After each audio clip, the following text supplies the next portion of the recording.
समाचार सुनकर पथरा गई। देखना यह है कि हालात को जीवित पाकर उसके मन का मैल धुलता है कि नहीं। देखा कमल नयन, जब मेरे पुत्र को मारने की योजना बना रही थी तो तनिक भी दया नहीं आई थी उसके नेत्रों में, और अब अपने पुत्र की मृत्यु का समाचार है तो कैसा विलाप कर रही है। यही तो विधि का विधान है महादेवी। जो दूसरे को दुख देकर हंसता है, होनी उसे दुख देकर 100 बार रुलाती है।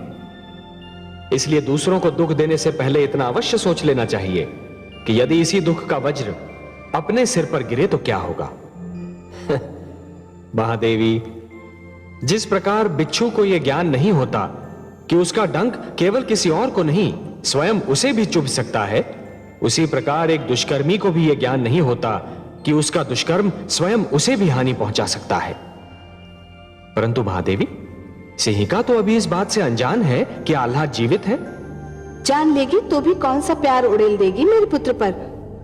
सुना नहीं आपने, अग्निदेव की सौगंध खाकर कह रही है कि मेरे पुत्र प्रहलाद को भस्म करके ही दम लेगी। कहने में क्या जाता है महादेवी, कहा तो उसने ये भी था कि सर्प कुंड के नाग प्रहलाद की मृत्यु का कारण बनेंगे, पर परिणाम क्या हुआ। परंतु हे कमल नयन, मेरी समझ में नहीं आता कि अग्निदेव को सिंहिका को ऐसा वरदान देने की क्या आवश्यकता थी। महादेवी, अग्निदेव तो यह भली भांति जानते हैं कि भोले शंकर ने जो दैत्य गुरु शुक्राचार्य को वरदान दिया था उसका परिणाम क्या हुआ। अग्निदेव ये भी देख ही रहे होंगे कि आदि प्रजापति ब्रह्मा ने जो वरदान हिरण्यकशिपु को दिया उसका क्या परिणाम हो रहा है। यदि ये सब जानकर भी उन्होंने वरदान दिया है तो अवश्य ही कुछ सोच समझ कर ही दिया होगा ना। आप तो बस आगे का घटनाक्रम देखकर आनंद लीजिए।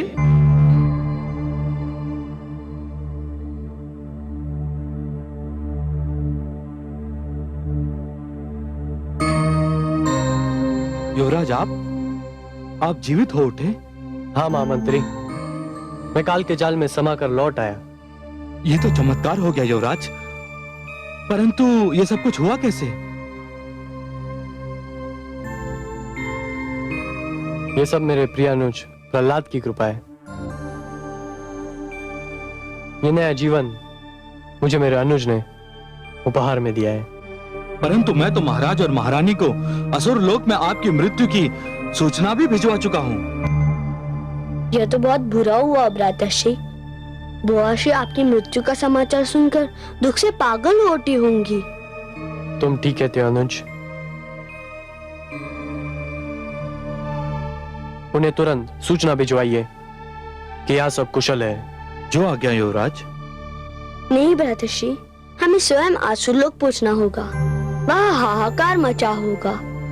आपके मृत्यु के समाचार के उपरांत बुआश्री को आपके जीवित रहने के समाचार पर विश्वास नहीं होगा। उन्हें विश्वास उसी समय होगा जब वो अपनी आंखों से आपको जीवित देखेंगी। कितना सुख होगा उन्हें आपको देखकर। भ्राताश्री चलिए, मैं भी आपके साथ चलूंगा। अवश्य अनुज, अब तो मैं वही करूंगा जो तुम कहोगे। मेरा ये जीवन तुम्ही तो लौटाया है।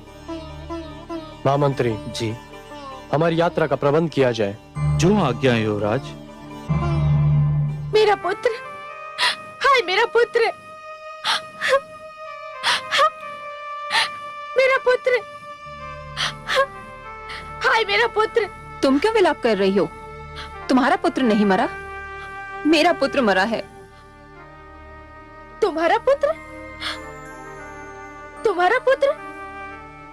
ये तुम कह रही हो बहन सिंहिका? आह्लाद को मैंने तुम्हारी गोद में डाल अवश्य दिया था। उसे भूल जाने की चेष्टा भी की थी, पर उसे पेट में तो मैंने ही रखा था। मैंने उसे अपनी कोख से जन्म दिया था। उसे मैंने ही अपना दूध पिलाया था। वो मेरे ही शरीर का अंश था। वो मेरी आंखों का तारा था। हाँ हाँ था, परंतु उसकी हत्या भी तुम्हारे ही दूसरे पुत्र प्रहलाद ने की। अरे मैंने तुम्हारे पुत्र आह्लाद को अपनी छाती से लगा लिया था, अपना पुत्र बना लिया था उसे। तुम्हारी कमी का आभास उसे कभी होने न दिया था, परंतु तुम्हारे दुष्ट पुत्र प्रहलाद के कारण वो काल के जाल में समा गया। मैं तुम्हारे पुत्र प्रहलाद को कभी क्षमा नहीं करूंगी, कभी नहीं। हत्यारा है वो, हत्यारा। मेरा पुत्र अपने शत्रुओं पर भी दया करता है।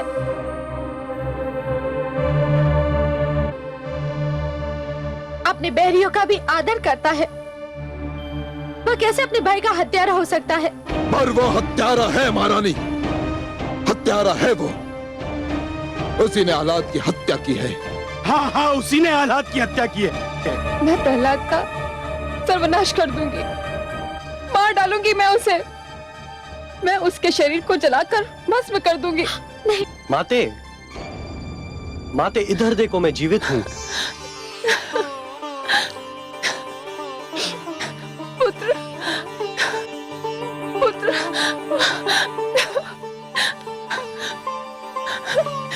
मेरा पुत्र जीवित है, मेरा पुत्र जीवित है।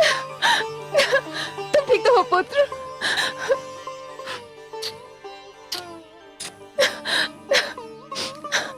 महाराज देखिए, मेरा पुत्र जीवित है, जीवित है मेरा पुत्र।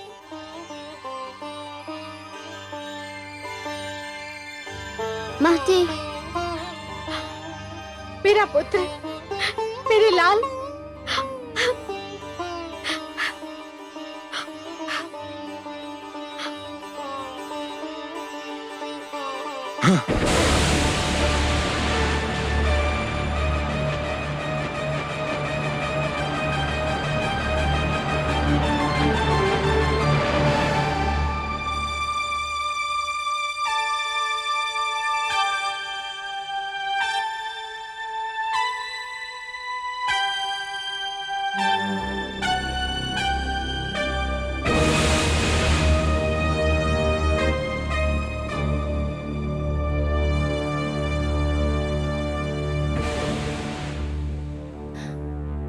दूर रहे मुझसे दुष्ट।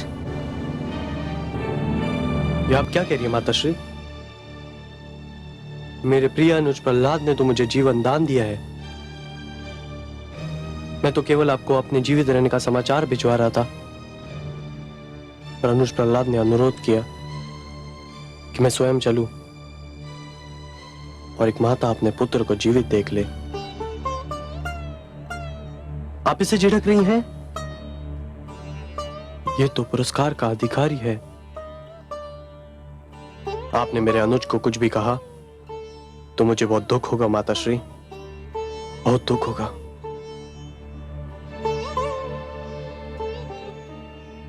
मुझसे भूल हो गई पुत्र। तुमने वास्तव में पुरस्कार योग्य कार्य किया है। तुम जो भी मुझसे मांगना चाहो मांग लो। भ्राताश्री को जीवन मिल गया, मेरे लिए यही सबसे बड़ा पुरस्कार है। यह कैसे संभव है पुत्र? मेरे पुत्र आलाद ने मुझसे कहा है तो मुझे तुम्हें कोई ना कोई पुरस्कार तो देना ही होगा ना। तुम स्वयं अपनी इच्छा से कुछ मांग लो तो मुझे भी हर्ष होगा और आलाद को भी प्रसन्नता होगी। अब संकोच न करो पुत्र, जो जी में आए वो मुझसे मांग लो। यदि आपकी यही इच्छा है तो मुझे अपना वह चमत्कार दिखा दीजिए जिसके चारों ओर चर्चा है। अग्निदेव ने आपको जो वरदान दिया है, मैं अपनी आंखों से उसका प्रदर्शन देखना चाहता हूँ। कितनी सुंदर बातें करते हो तुम पुत्र। तुम वास्तव में बहुत ही भले और भोले बालक हो। तुम मुझसे कुछ भी मांग सकते थे, परंतु तुम्हारे मन में किसी भी वस्तु का लोभ नहीं। कितनी सुंदर इच्छा व्यक्त की है तुमने। मुझे बहुत प्रसन्नता हुई पुत्र। मैं अवश्य ही तुम्हें अपने वरदान का प्रदर्शन दिखाऊंगी। कब? मैं बहुत व्याकुल हूँ देखने के लिए। पुत्र, मदनोत्सव सिर पर खड़ा है। उस दिन सारे असुर लोक में हर्षोल्लास होता है। समस्त नर नारी नृत्य करते हैं, मदिरा जल की भांति बहती है, सब रंग खेलते हैं और एक साथ भोजन करते हैं। बस उसी दिन मैं तुम्हें अपना चमत्कार दिखाऊंगी। मैं तुम्हें उस दिन एक और चमत्कार भी दिखाऊंगी। क्या बुआ श्री? उस दिन एक ऐसा अनुपम दृश्य दिखाई देगा जिसे संसार कभी भुला ना पाएगा। उस दिन का वही विशेष आकर्षण भी होगा। मदनोत्सव की रात्रि मैं तुम्हें साथ लेकर अग्नि में प्रवेश करूंगी।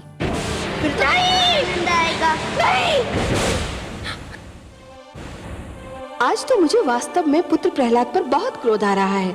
भोलेपन का यह अर्थ तो नहीं कि कोई जानबूझकर मृत्यु की गोद में जा गिरे। क्या हुआ महादेवी? सुना नहीं आपने? दुष्ट सिंहिका पुत्र प्रहलाद को गोद में लेकर अग्नि में प्रवेश करना चाहती है और पुत्र प्रहलाद ये समझ रहा है कि ये खेल होगा। या वास्तव में सिंहिका उसे कोई चमत्कार दिखाना चाहती है? महादेवी, जिसके मन में खोट नहीं होती वो स्वयं को भी सच्चा समझता है और दूसरों को भी। पर ये तो भूल है कमल नयन, और मुझे भय है कि पुत्र प्रहलाद भी यही भूल कर रहा है। नहीं महादेवी, भूल प्रहलाद नहीं कर रहा है, भूल तो सिंहिका कर रही है। उसे इस बात का विस्मरण हो गया है कि वो एक भूल कर चुकी है, और जिसे अपनी भूल का विस्मरण होता है उसे उसका दंड अवश्य मिलता है।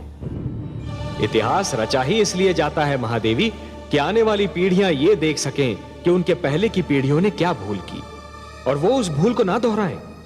यदि दोहराती हैं तो दंड पाती हैं, दुख झेलती हैं।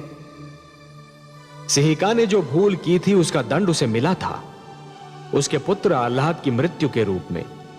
परंतु जैसे ही उसने अपने पुत्र को जीवित देखा उसे फिर से अपनी भूल का विस्मरण हो गया।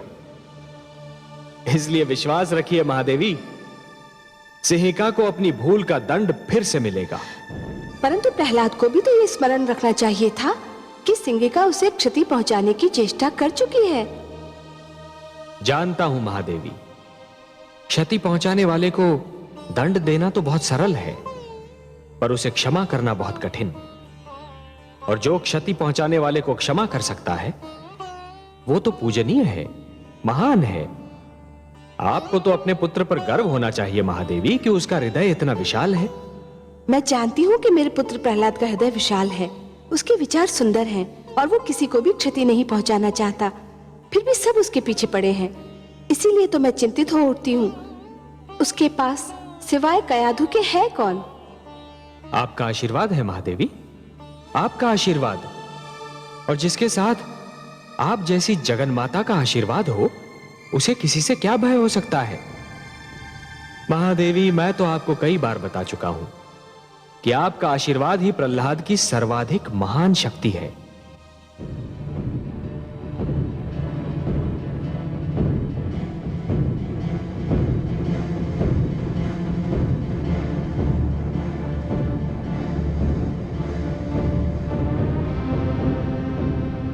असुर लोक वासियों सावधान, सुनो सुनो ध्यान से सुनो। भगवान हिरण्यकशिपु ने घोषणा की है कि इस बार भी मदनोत्सव हर बार की भांति बहुत धूमधाम से मनाया जाएगा। भगवान हिरण्यकशिपु सदैव की भांति अपनी समस्त प्रजा के लिए मांस, मदिरा, नृत्यादि की व्यवस्था करेंगे। परंतु इस बार मदनोत्सव का विशेष आकर्षण होगा भगवान की छोटी बहन कामरूप देश की महारानी सिंहिका की ओर से उन्हें अग्निदेव के दिए हुए वरदान का महान प्रदर्शन। महारानी सिंहिका राजकुमार प्रहलाद को लेकर अग्नि में प्रवेश करेंगी। सारे असुर समुदाय का इस उत्सव में स्वागत है। आहा, ये तो चमत्कार होगा। इस बार मदनोत्सव का आनंद ही कुछ और होगा।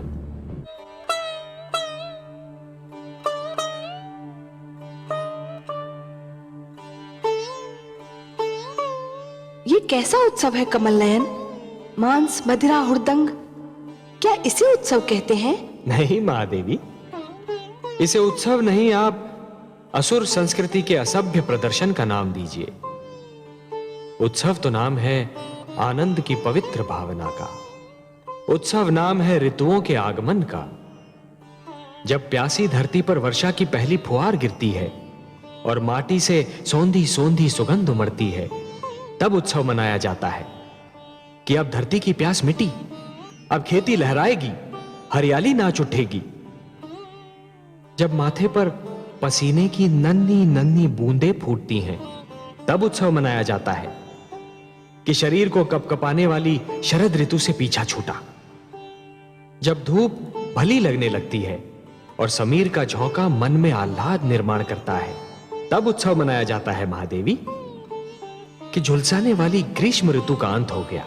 यही तो मैं भी कहती हूँ कमल नयन, उत्सव वो है जो आत्मा को शांति दे, जो सारे नगर का जीवन अस्त व्यस्त कर दे, जिसमें मदिरा पीकर सब अपनी सुध-बुध खो बैठे। वो उत्सव नहीं, कोरा हुड़दंग है।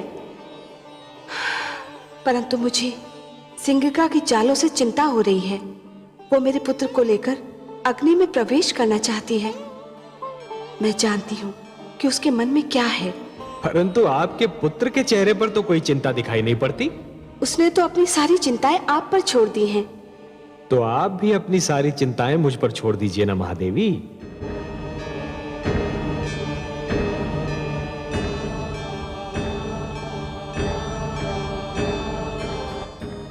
क्या हुआ भाभी श्री? मुझे बहुत चिंता हो रही है सिंगिका। किस बात की चिंता? तुम मेरे पुत्र को लेकर अग्नि में प्रवेश करोगी? तो क्या हुआ? मैं तो अग्नि में पहले भी प्रवेश कर चुकी हूँ और आप देख चुकी हैं कि अग्नि की लपटें मेरे शरीर को छू भी न सकी। तुम्हारी बात और है। अग्निदेव ने तुम्हें वरदान दिया है, फिर तब तुमने अकेले ही अग्नि में प्रवेश किया था। इस बार मेरा पुत्र प्रहलाद भी तुम्हारे साथ होगा। तो क्या हुआ? अग्निदेव ने तुम्हें वरदान दिया है, मेरे पुत्र को तो नहीं। अरे भाभी श्री, जब अग्नि मुझे नहीं छू सकेगी तो जो मेरे साथ होगा उसे कैसे छू सकेगी? उसे कुछ नहीं होगा। तुम अकारण ही चिंता कर रही हो। तुमसे अधिक साहसी तो तुम्हारा पुत्र है, उसे तो कोई चिंता नहीं। वह तो बड़ी व्याकुलता से उस घड़ी की प्रतीक्षा कर रहा है जब मैं उसे लेकर अग्नि में प्रवेश करूंगी। वो तो बच्चा है, वो बेचारा क्या जाने। वो उत्सुक है कि जो अवसर मृत्यु के पश्चात आता है उसे जीते जी देखने को मिल जाएगा।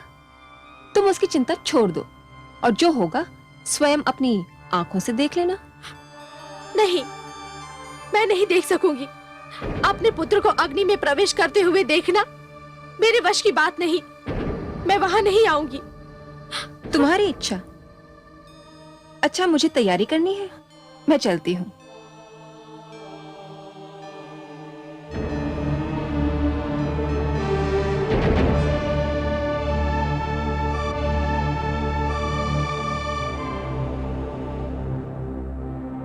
माताश्री तुम्हें लेकर अग्नि में प्रवेश करने वाली है।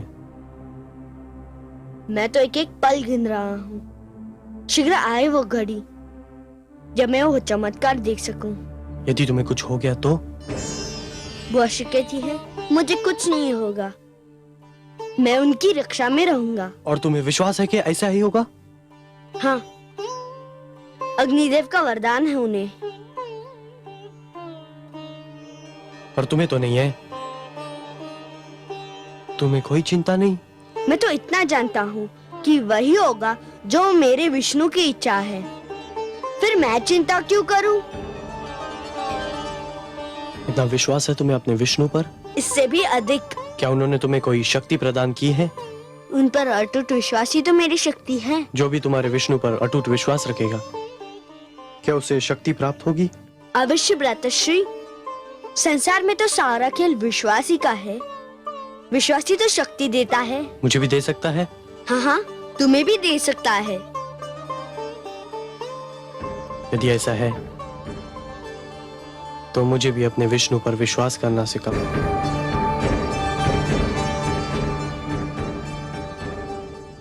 पुत्र प्रहलाद, तुम तैयार हो? हाँ बुआश्री, मैं कब से तैयार खड़ा हूँ। चलिए। चलो पुत्र। किंतु तुम्हारी माताश्री तो आ ही नहीं रही। क्यों? उन्हें भय लग रहा है। भय? किस बात का भय? उन्हें अग्निदेव के वरदान पर विश्वास नहीं है? मैंने भी उनसे यही कहा, किंतु उनका ये भय दूर ही नहीं हो रहा। मैं उनके पास जाऊंगा, मैं उन्हें लेकर ही आऊंगा। हमारी बात बीच में रहेगी भ्राताश्री। मैं उस शक्ति के विषय में इस प्रदर्शनी के बाद ही बताऊंगा। अच्छा अनुज,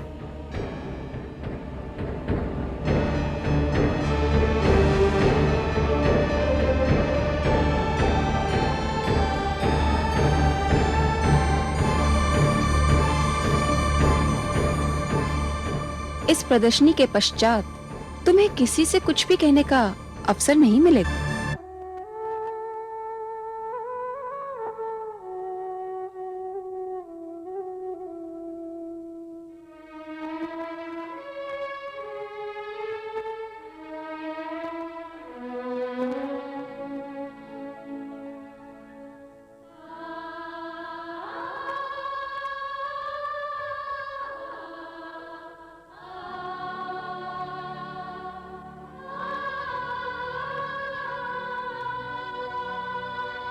माते, माते, माते। पुत्र, बुआशी कह रही थी कि तुम प्रदर्शनी में नहीं आओगी। हाँ पुत्र, वो सत्य कह रही थी। परंतु क्यों? मुझे बहुत भय लग रहा है। भय? तुम एक साहसी पुत्र की साहसी माता हो ना? केवल माता हो पुत्र, और कौन माता अपने पुत्र को आग की लपटों में घिरा देखेगी? और तू भी तो मूर्ख है। तेरी जिस बुआ ने तुझे सर्पकुंड भेजकर मरवाना चाहा था, उस पर फिर विश्वास कर लिया तूने? मुझे बुआशी पर नहीं, अपने वासुदेव पर विश्वास है। आप क्यों नहीं मेरे विष्णु पर विश्वास करती? करती हूँ पुत्र, करना चाहती हूँ। मैं ये भी जानती हूँ कि तुम्हारे जीवन पर अब तक जितने प्रहार हुए, उन सब से तुम बच निकले। परंतु पुत्र, तुम्हारे विरोधी बहुत ही शक्तिशाली हैं। मेरे विष्णु उनसे अधिक शक्तिशाली हैं। वह सदैव मेरी रक्षा करेंगे। पुत्र, ममता की भावना को तुम नहीं समझ सकते। सब कुछ समझते हुए भी मेरी ममता के पांव डगमगा जाते हैं। यह भय पीछा नहीं छोड़ता कि यदि इस बार तुम न बच पाए तो क्या होगा। मैं क्या करूंगी पुत्र? जब ये ध्यान आता है तो मेरी शक्ति टूट जाती है। मैं क्या करूं पुत्र? कहां से लाऊं मैं तुम्हारे जैसी शक्ति? जैसा अटूट विश्वास है मुझे अपने विष्णु पर, वैसा ही अटूट विश्वास आप भी जगा लीजिए। मेरी जैसी शक्ति आपको मिल जाएगी। अब बताइए, आप आएंगे ना चमत्कार देखने? पुत्र, आपको मेरी सौगंध, आपको आना ही पड़ेगा। पुत्र, पुत्र।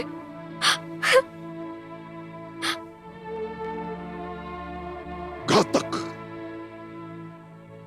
अत्यंत घातक। वो दुष्ट प्रहलाद दिन प्रतिदिन मेरे लिए घातक होता जा रहा है सिंगिका। आज तो मुझे भी विश्वास हो गया कि यदि प्रहलाद जीवित रहा तो मुझे भी अपने पुत्र आह्लाद से हाथ धोना पड़ेगा। मुझे प्रहलाद से उसकी बातचीत सुनकर भय लग रहा है भ्राताश्री, कि जिस प्रकार प्रहलाद आपसे विद्रोह कर रहा है, कहीं एक दिन उसी प्रकार मेरा आह्लाद मुझसे विद्रोह न कर बैठे। इसीलिए मैं उस दुष्ट के जीवन का अंत करना चाहता हूं सिंगिका, क्योंकि यदि वो जीवित रहा तो दिन प्रतिदिन मेरे विरोधियों की संख्या बढ़ती जाएगी। और जो हमारे विरोधी होंगे वे हमारे भ्रातर्षि हिरण्याक्ष के हत्यारे विष्णु के प्रशंसक हो जाएंगे। मुझे तो ये भी आशंका हो रही है भ्रातर्षि कि कहीं प्रहलाद मेरे पुत्र आह्लाद को विष्णु के प्रेम जाल में फांस न ले। भ्रातर्षि, मैं तो यही देखकर सेहर उठी थी कि मेरा पुत्र प्रहलाद की बातों से प्रभावित हो रहा है। जानता हूं बहन, भली भांति जानता हूं। उस दुष्ट की वाणी बहुत सुंदर है। वो अपनी मीठी मीठी बातों से किसी को भी बहका सकता है। इसीलिए उसका अंत आवश्यक है। इसीलिए उसका अंत अत्यंत आवश्यक है। मैं आपसे सहमत हूं भ्राताश्री, विश्वास कीजिए, अग्नि के इस खेल से वो जीवित बाहर नहीं आएगा। मेरी शुभकामनाएं तुम्हारे साथ है सिंगिका, किंतु यदि वो जीवित रहा तो मेरा जीवन संकट में पड़ जाएगा। ऐसा नहीं होगा भ्राताश्री, मैं ऐसा होने नहीं दूंगी।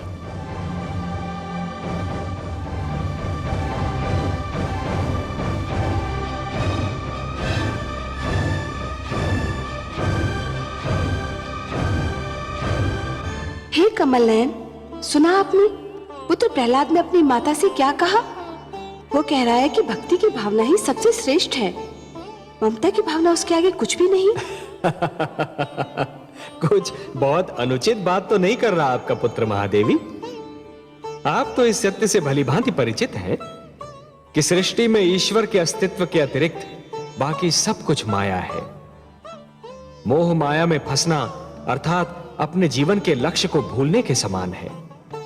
और जीवन का तो यही लक्ष्य है महादेवी कि अपने भीतर छिपी हुई ईश्वरी शक्ति को ढूंढकर बाहर निकालना, अपने भीतर छिपे हुए ईश्वर को ढूंढना।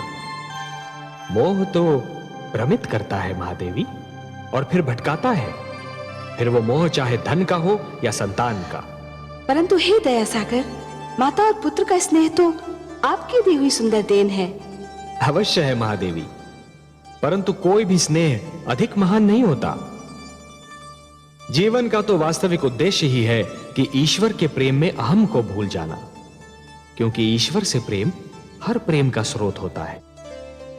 जिस प्रकार मरुस्थल की रेत दूर से जल के समान चमकती है, परंतु निकट जाकर ही यह ज्ञात होता है कि वो तो सूखी रेत है, जल नहीं, उसी प्रकार हर मोह निकट से केवल एक भ्रम सिद्ध होता है महादेवी। ईश्वर से प्रेम ही जीवन के उद्धार का कारण होता है। आपका पुत्र कयाधु की ममता से अपना मुंह नहीं मोड़ रहा महादेवी, वो तो केवल ममता की धारा को भक्ति की ओर मोड़ने का प्रयास कर रहा है, क्योंकि वो जानता है कि भक्ति में ही शक्ति होती है। लीजिए, आपके पुत्र की परीक्षा की घड़ी आ गई।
महारानी सिंगिका पधार रही हैं।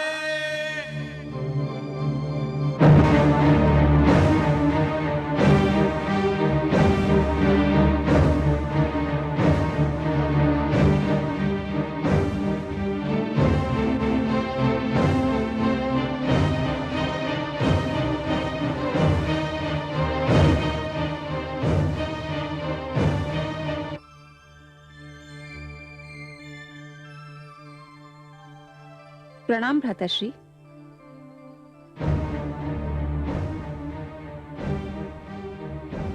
कहाँ है वो दुष्ट, मेरा बैरी, मेरा विरोधी? भाभी श्री को लेने गया है। वह इस उत्सव में आना ही नहीं चाहती थी, परंतु प्रहलाद चाहता है कि उसकी माता भी इस अनुपम दृश्य को देखे। अभी उन्हें लेकर आता ही होगा। सिंगिका, उसकी मृत्यु अत्यंत आवश्यक है, अत्यंत आवश्यक। इस बार वो बचना नहीं चाहिए। नहीं बचेगा भ्राताश्री। आज आप अग्नि की लपटों का अद्भुत खेल देखेंगे। वही अग्नि जो मेरे शरीर को छू भी ना पाएगी। देखते ही देखते उसकी लपलपाती जीभ प्रहलाद के शरीर को चाट जाएगी। कुछ ही पलों में उसकी कोमल काया को वो राख में परिवर्तित कर देगी और वायु के झोंके उस राख को उड़ा ले जाएंगे। महारानी कयाधु, युवराज आह्लाद और राजकुमार प्रहलाद पधार रहे हैं।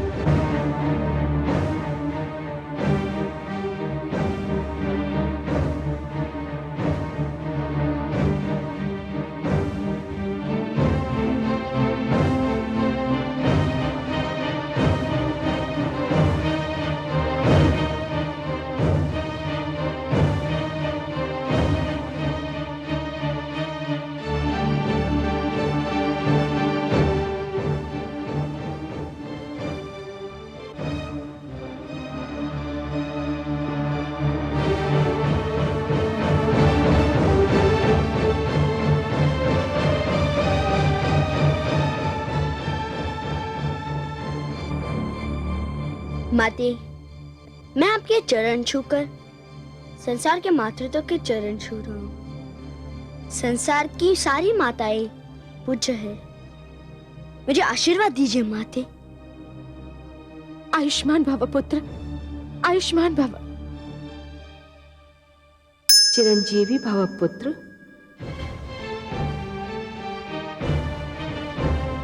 चलो पुत्र।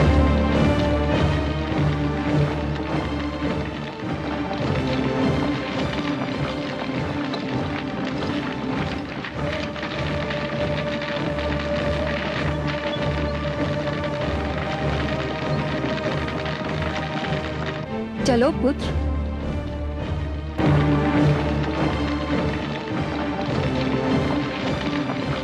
वो घड़ी आ ही गई पुत्र, जिसकी तुम बड़ी उत्सुकता से प्रतीक्षा कर रहे थे। मेरे भी जीवन की अनमोल घड़ी, तुम्हारे जीवन की अद्भुत घड़ी पुत्र। जो भी इस चमत्कार को देखेगा भूल नहीं पाएगा, और जो भी इस चमत्कार की चर्चा सुनेगा सिहर उठेगा। रहते महाप्रलय तक आज की इस प्रदर्शनी की चर्चा रहेगी। चलो पुत्र।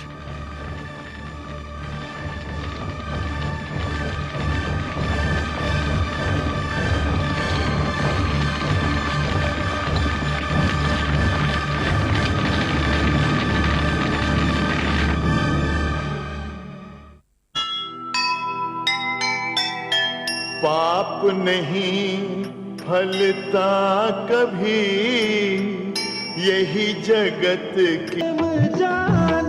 प्रेम की तू छेड़तान, प्रेम की तू छेड़तान। बीते युग बता रहे हैं, बीते युग बता रहे हैं, सच पथ पे चल।